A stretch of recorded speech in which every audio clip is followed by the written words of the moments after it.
ஆமாம் மக்களே, உங்கள் மச்சா மீன் வாங்கிட்டு இருக்காங்க மக்களே.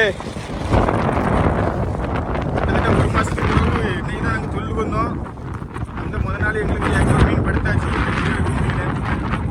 அடுத்து என் மச்சன் கிறுக்கே மீன் வாங்கிட்டு இருக்கான். அங்கே 2 பேர் இருக்காங்க. அவர் தான் அந்த கிறுக்கேன், ஜாக்ஸ்பரோ கிறுக்கேன். அவர் சொல்லிக்கிட்டே இருப்பார், நான் கிறுக்கேன் ஜாக்ஸ்பரோன்னு. மச்சான்